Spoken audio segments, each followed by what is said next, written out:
퇴근길 시사 프로그램의 완결판. 최영일의 YTN 뉴스 정면 승부.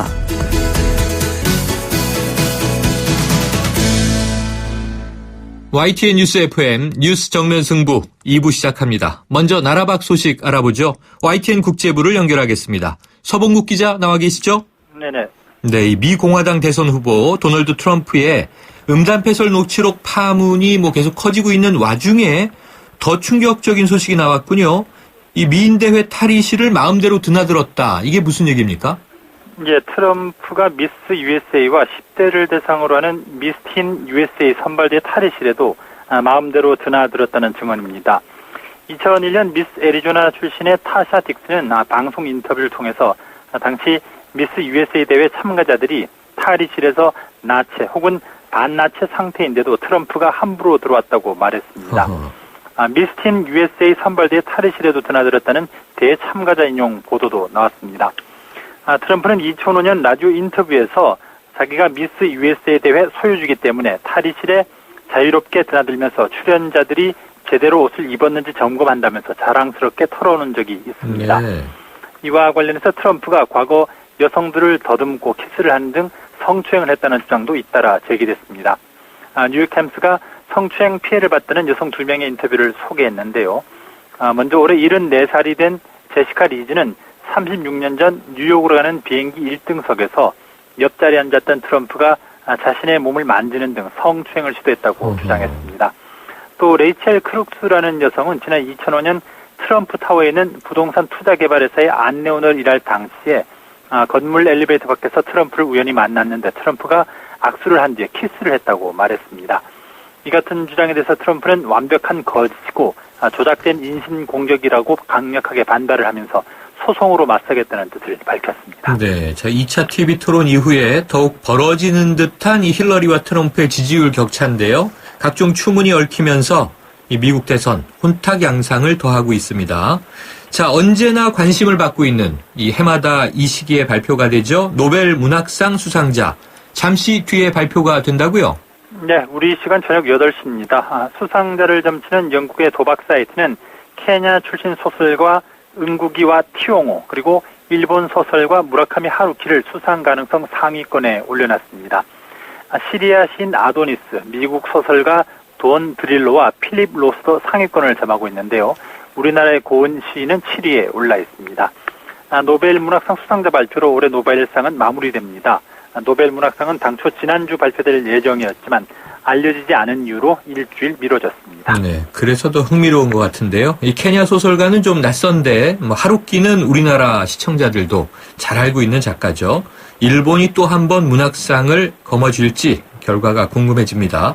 이 단종을 결정한 삼성 갤럭시 노트 7 소식인데요. 이 외국의 배송업체들이 발화 위험을 우려해서 취급을 금지하거나 제한하고 있다고요? 네, 이렇게 되면서 각국 소비자들이 환불이나 교환의 불판을 겪을 것으로 보입니다. 영국의 주요 배송업체인 로열메일은 안전상의 이유로 갤로트 7의 국내외 운송을 전면 금지했습니다.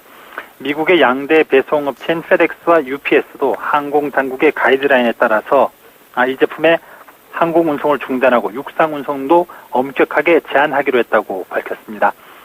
페덱스는 특별히 포장된 방화 상자인 갤로트 7 가운데 개인 고객이 아닌 소매업체들이 보내는 것만 취급하기로 했습니다. 삼성은 택배를 통해서 갤로트 7을 반납하려는 미국 소비자들에게 방화 상자와 장갑 등 반환 키트를 보내고 있습니다. 이 상자 외부에는 결함이 있는 리튬 이온 배터리로 항공 운송 금지라는 경고 문구가 적혀 있습니다. 삼성전자는 미국과 달리 한국에서는 택배를 통해서 갤로트 7을 돌려받지는 않고 있습니다. 네, 주로 영미권 소비자만 우대한다 이런 비난도 적지 않은데요. 이번 사태를 통해서 국내 소비자들에게 좀 더 신경을 써줬으면 하는 바람을 가져봅니다. 자, 인도네시아가 아동을 대상으로 한 성범죄에 대해서 아시아에서는 두 번째로 이 성충동 약물치료요법을 도입했다고요? 네, 일반적으로 화학적 거세라고도 하는데요. 네. 인도네시아 현지 언론들은 인도네시아 국회가 어제 아동 대상 성범죄자에 대한 처벌 규정을 강화한 아동보호법 개정안을 만장일치로 통과시켰다고 전했습니다. 개정안을 보면 아동 대상 성범죄자를 기존 최고 형량 14년에서 이제는 사형 선고까지 가능하도록 처벌을 강화했습니다. 또 재범을 막기 위해서 아동 대상 성범죄자에게 성충동 약물 치료요법을 선고할 수 있도록 하고요. 출소 이후에는 피부에 마이크로칩을 심어서 동선 등을 감시하도록 한다는 내용도 담았습니다.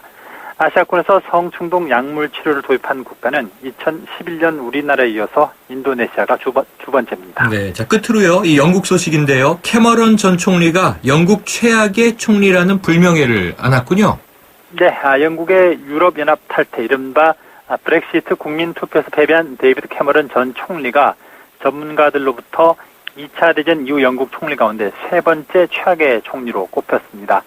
영국 일간지 인디펜던트는 캐머런 총리가 성공적인 연정 등 재임 기간 업적이 적지 않았지만 브렉시트라는 역사적인 실수의 책임자이기 때문에 전후 13명의 총리 가운데 1950년대 앤서니 이든 총리 등에 이어서 세 번째 최악의 총리라는 불명예를 안았다고 전했습니다.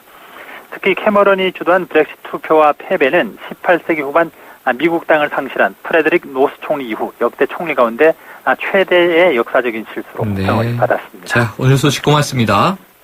지금까지 YTN 국제부의 서봉국 기자였습니다.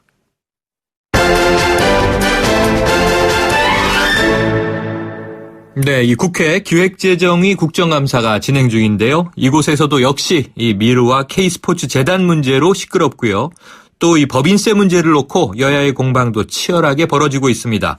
국회 기획재정위원회 소속 새누리당 이종구 의원을 연결해서 관련 이야기 나눠보겠습니다. 이 의원님 안녕하십니까? 네, 안녕하세요.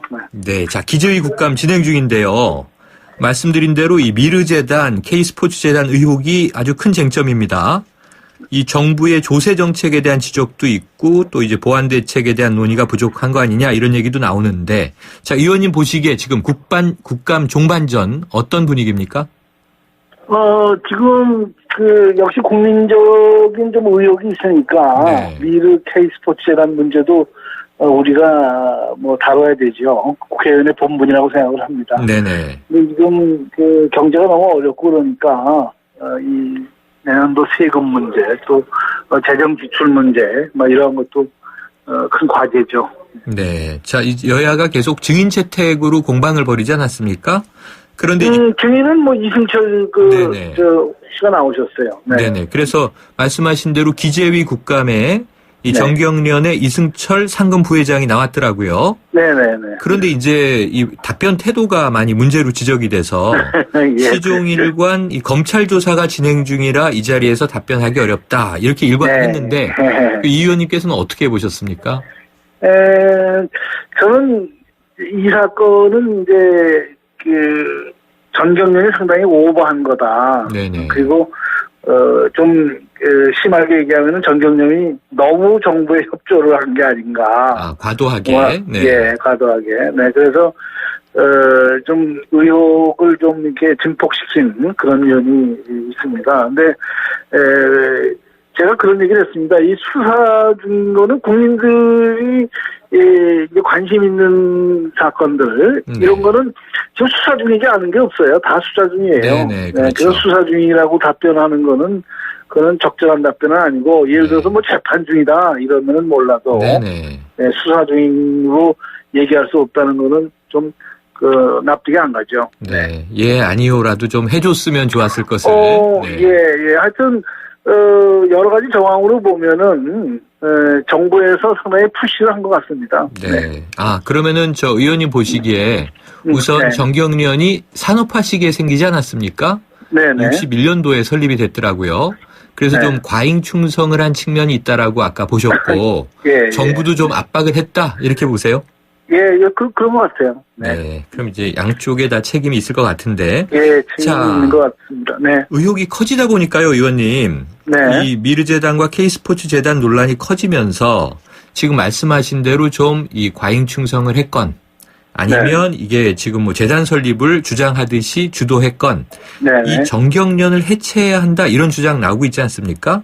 예. 그런데 주로 야당의 공세라고 생각했는데 이제는 여당 일부 의원들도 주장을 하세요. 어떻게 보세요? 저는 해체까지는 그렇고 네네. 거듭나야 된다. 특히 이제 전경련이 좀 투명하게 운영이 돼야 되고 그런 과정에서 만약에 여러 가지로 이것을 해체하지 않고는 안 된다 하는 그런 여론이 형성이 되면은 네. 해체 후에 네. 별도로 재설립하는 방안도 좀 투명한 그런 조직과 운영 체계를 가지고 네. 이렇게 하는 것도 방법이다 이렇게 생각하고 있습니다. 그러면 처음에 말씀하신 이 거듭나야 한다는 거는 우선은 좀 이제 개선을 해보고 네. 여론이 그래도 안 좋다면 해체 네네. 후에 재결성도 필요하다. 네네. 네, 2단계 방안을 지금 내주셨군요. 예. 자, 그런데요. 지금 보니까 이 공기업 9곳이 정경련을 탈퇴하고 있습니다. 인천국제공항공사, 한국전력, 거기에 뭐 세종문화회관 등등인데요. 앞으로 이런 좀 탈퇴하는 공기업의 수는 더 늘어날 것으로 보십니까? 그거는 가입한 연유가 있기 때문에 네네. 다들, 생각하는 바가 있지 않겠어요? 그래서 그거를 갖다가 국회에서 탈퇴하라고 얘기할 수도 없는 거고, 예, 정부도 한계가 있죠. 근데 정부의 지분이 있다든지, 공기업이라든지 이런 데는, 탈퇴를 하면은, 정경련이 좀 순수한 민간 단체로서, 예, 그 역할을 할 테니까, 그것도 하나 방법이다. 그렇게 생각합니다. 공기업의 탈퇴도 하나의 방법이다. 네. 자, 유승민 의원이 국감에서 지금 관련해서 이 같은 발언을 했군요. 정경련이 해체되도록 정부가 노력할 필요가 있다. 정경련 회원사 중에서 19개가 공공기관인 것 같은데요. 여기에 대해서는 정부가 당장 액션을 취할 수 있는 거 아니냐. 공공기관들이 빠져나오면 곧 해체되지 않겠느냐 이런 취지인데 이 대체로 공감하십니까? 정부가 여러 가지 방향에서 전경련을 상대를 하지 않아주는 것도 하나 방법이다 그런 얘기입니다. 예를 들면 청와대 모임이라든지 이런데 전경련을 안 부르고, 예, 그러면 그 사람들도 큰 이익이 없을 것 같으니까, 예, 스스로 좀 일하는 마음다리를 이렇게 정하지 않겠어요? 네. 그러면 그러면은 정경련이 만약에 해체된다면. 그렇죠. 우리가 흔히 경제 5단체 이렇게 부르지 않습니까? 그럼 경총이라든가 다른 이제 이 재계 기관들, 모임들을 가지고도 큰 문제는 없다고 보세요? 큰 문제는 없을 것 같습니다. 네. 큰 문제는 없습니다. 네. 이 미르케이 스포츠 재단 문제가 상임위마다 워낙 현안으로 뜨겁게 다뤄져서요. 먼저 여쭤봤고요. 이 정책으로 들어가 보면 기재위 국감의 가장 좀 핵심 쟁점 하나가 법인세 문제죠? 네, 일반적인 세금 문제입니다. 일반적인 법인세도 포함해서. 그러니까 조세 전반에 대한 문제들인데. 지금 이 법인세가 뜨겁다고 말씀드린 게 야당은 올려야 한다 이렇게 강하게 주장하고 있고요. 지금 여당 입장은 이제 안 된다 하는 입장인데. 자, 의원님 이 새누리당 소속이지만 이 법인세 인상 문제는 어떻게 보시는 입장이세요? 법인세는 좀 세계적인 추세가 이 다국적 기업의 투자를 유치하기 위해서는 법인세를 내려야 된다. 그래서 이제 예를 들면 영국 같은 데는 이제 브렉시트 이후에 지금 현재 영국의 법인세가 한 20% 수준이거든요. 근데 15%까지 지금 내리겠다고 하고 있고 프랑스도 이제 파리의 금융허브가 런던에서 이제 브렉시트 이후에는 이제 옮길 거 아니겠습니까? 그러니까 금융허브를 만들기 위해서는 법인세, 소득세를 전반적으로 인하해야 된다. 지금 프랑스도 그렇게 지금 준비를 하고 있어요. 일본도 내리고 있고, 그래서 지금 수준이 이제 야당 쪽에서는 현재 수준이 좀 낮으니까 우리나라는 지금 최고 세율은 22% 되거든요. 근데 22%를 좀 올려도 되지 않냐 이런 건데 지금은 타이밍은 아닌 것 같습니다. 왜냐하면 지금 너무 경제도 어렵고 불실기업도 많고 또 성장 엔진도 이렇게 상당히 멈춰 있는 거 아니겠어요? 삼성, 현대차, 요새 총체적인 상당히 위기라고 봐야 되는데 세율을 올리는 거는 경제 활력을 살려나가는 거하고는 좀 거리가 멀잖아요. 그렇죠? 거리가 더 멀다. 그리고 세계적인 추세는 법인세를 인하하는 추세다. 이렇게 말씀하셨습니다. 지금 이제 야당들의 주장은 법인세 인상이라는 말을 안 쓰고요, 의원님. 이 법인세 정상화 이렇게 표현을 하고 있더군요. 그러면은 이게 이명박 정부 때 3%를 인하했으니까 그 이전 정도로 올리자 하는 건데 이제 하나의 안을 좀 여쭤보면 지금 더불어민주당 박영선 의원이 이 2017년부터 내년부터죠. 2019년까지 해마다 1%씩 인상을 해서 네. 지금 이제 이 기업당 법인세가 3,595억인데 5억이 거쳐서 한 153억 정도가 증가한다. 네. 그럼 이거면은 이제 지금 기업들의 대기업들에게는 큰 부담이 안 되지 않겠느냐 이런 아닌데 좀 네. 어렵다고 보세요? 그러니까 저는 그렇게 생각합니다. 지금 법인세를 올리건 소득세를 올리건 네네. 그것이 중요한 것이 아니라 네네. 전체적인 그 세금이 지금 오르느냐 내려가느냐, 네네. 이걸 지금 중시하는데 네. 지금 금년에 1월부터 7월까지 지금 20조를 더 얻었어요. 네. 그 예상보다. 네. 그 세금이 지금 경기는 나쁘고 장사는 안 된다고 그러는데 세금이 이렇게 자꾸 올라가고 있단 말이에요. 네네. 그래서 그걸 갖다가 오늘 국감에서도 여야 간에 뭐 치열하게 그 논쟁을 했는데 네네. 결국 제가 생각하는 그 관점에서 보면은 전반적인 그 세수 동향을 좀 보자. 네네. 경기가 이렇게 안 좋은데 무슨 얘기냐면 금년에 우리가 법인세를 올리고 또 내년에 법인세를 올려가지고 세금이 더 들어오는 게 아니단 말이죠. 네. 법인 소득이라는 과표가 있지 않습니까? 네네. 과표가 축소되는데 세율을 올리면 뭐합니까? 세금이 더 들어옵니까? 그렇지 않잖아요. 네, 그런데요, 그렇죠? 의원님. 네. 지금 이제 이 법인세냐 소득세냐가 또 이제 네. 청취자분들 지금 민감하게 듣고 계실 것 같은데요. 네네. 이게 우리가 이 월급쟁이들 흔히 유리지갑이라고 부르지 않습니까? 네네. 근데 올해 세수가 더 거쳐서 추경도 하고 그랬잖아요. 네네. 그런데 맞아요. 하나는 이게 담배값 인상에 담배세를 서민들이 좀 많이 낸 거 아니냐 하는 좀 이 피해의식이 있고요. 네네. 또 하나는 법인세는 지금 인하를 해놨는데 이 월급쟁이들의 이 그 갑근세는 또박또박 떼가니까 정부 네. 예산은 내년에도 슈퍼 예산으로 또 커지지 않았습니까? 네네. 그리고 소득세는 좀 서민들이 민감한 것 같고요. 법인세는 지금 우리나라 기업들이 민감한 것 국민들이 같고요. 우리나라 국민들이 48%가 지금 소득세를 안 내고 있습니다. 네네. 다 면세점 이하라. 네. 예. 그런데 우리나라에 이제 그 골고루게 내는 세금은 이제 부가세고요. 부가세는 네네. 10%씩 붙는 부가세는 이제 부자나 뭐 이런 거래세죠. 거 차별 없이 네. 다들 내고 있고요. 네. 법인세도 막 계층별로 좀 틀린데 지금 500억 이상의 매출이 있는 그 대기업들에게 이제 하자 이런 얘기거든요. 그렇죠, 그렇죠. 예. 근데 이제 그거는 뭐 저는 그렇게 생각합니다. 기본적으로 뭐 올릴 수도 있습니다. 그러나 네. 전반적인 그 법인세의 아까도 말씀드렸습니다만 과표가 좀 충분히 올라가는데 세율을 올리면은 세금이 네네. 많이 거치겠지만은 경기가 안 좋아가지고 지금 법인들이 소득이 떨어질 가능성이 많잖아요, 내년에. 네네. 예. 거기다가 세율 많이 올려봐야 많이 안 거쳐요. 예. 의외로 많이 안 거칠 소득세도 마찬가지입니다. 이제 소득이 높은 사람들한테 누진세로 많이 때리는데 네. 그분들의 소득이 올라가야 세율을 올려도 효과가 있는 거 아니겠어요? 네. 예. 자, 그러면 소득이, 사실은 이게 전반적으로는 떨어지니까. 이번 정부만이 아니고 뭐 역대 정부의 책임들도 있죠. 보니까 이 네네. 노무현 대통령 참여정부 때는 2%를 인하를 했고요. 법인세를. 이명박 내려왔어요. 정부에서 3%를 인하했는데 네네. 문제는 해외도 인하 추세라는 말씀 하셨습니다만 네네. 법인세를 인하하면 낙수 효과로 경기가 네. 진작될 것이다라는 이제 가정이 있었지 않습니까? 네. 그럼 법인세 감세의 효과는 좀 있었다고 보세요? 나타난다고 법인세, 보세요? 그러니까 전반적으로 저는 뭐 법인세를 그대로 가져갔으면은 우리나라 우리나라 기업들의 경쟁력이 더 약화됐다. 저는 그렇게 보고 있죠.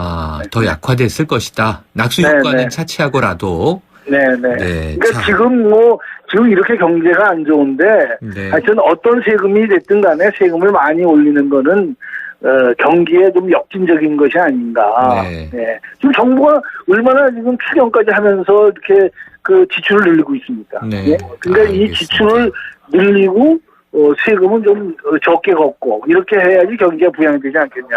네. 네. 그게 뭐 이 유지가 될 수 있으면 가장 좋은데요. 결국은 정부 예산은 또 세금으로 이제 충당이 되는 네, 거니까.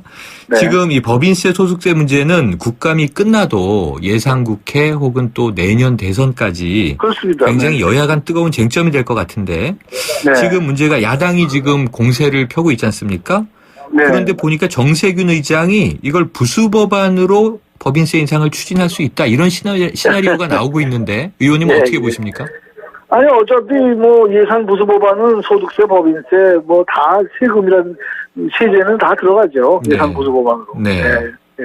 그러면은 그건 뭐, 의장이 좀 판단을 하셔야 되겠지만은, 저는 결국은 국가 경제에 도움이 되는 쪽으로 네. 그렇게 의원들이 열심히 논의를 해가지고, 네. 예, 뜻을 이렇게 어떻게 수령해야 될 것 같습니다. 알겠습니다. 의원님 오늘 말씀 여기까지 듣겠습니다. 고맙습니다. 예, 감사합니다. 네. 지금까지 새누리당 이종구 의원이었습니다. 지금 듣고 계신 20초짜리 광고만으로는 프리미엄 지식산업센터 워니캐슬의 수많은 베네핏을 다 전할 수 없습니다. 당신의 비즈니스 환경이 더 큰 성공을 뒷받침할 수 없다고 생각한다면 지금 검색하세요. 프리미엄 지식산업센터 워니캐슬 동원건설산업. 아유, 세 단계 종이 또 걸렸어? 정말 대본 하나 하려다가 미치겠네. 내가 진작 현대오피스로 바꾸라니까. 오늘 다 날 셀 거야. 이제 스트레스 받지 마세요. 사무기기 전문기업 현대오피스가 책임지겠습니다. 사무기기의 올바른 기준. 현대오피스. 당신의 제규어는 수만 번의 코너링 후에도 그 가치가 확실히 지켜져야 합니다. 제규어가 보장하는 제규어 인증 중고차 서비스 트레이드 인 프로그램. 보유하신 제규어를 최상의 조건으로 팔고 신차 구입 시 특별 혜택까지 누리시기 바랍니다. 제규어 공식 인증 중고차 전시장에서 만나보세요. 거라. 이 세상에서 누가 제일 예쁘니? 2588 박서연. 어머, 내가? 하긴 고객님들이 대리운전 부르면서 예쁜 서연이 목소리 듣고 집에 가야지 라고들 하셔. 너 잘났어 2588 꽃보다 박서연 2588. 네, 1, 2부에서는요, 이 국내 정치 현안 문제들 짚어봤고요. 그리고 이제 국제 뉴스 들어봤는데요. 이어지는 3부와 4부에서는 좀 주요한 쟁점을 집중적으로 들여다보겠습니다. 지금 필리핀 교민 3분이 또 피살되는 안타까운 사건이 있었는데요. 여기에 대한 원인 진단을 해보겠고요. 최근에 또 많이 늘어나고 있는 여성 범죄에 대한 대응책에 대해서 집중적으로 알아보도록 하겠습니다. 자, YTN 뉴스 FM 뉴스 정면 승부 1부와 2부는 여기까지 정리하겠고요. 7시에 이어지는 뉴스를 들으시고 저희는 3부에서 다시 돌아오겠습니다.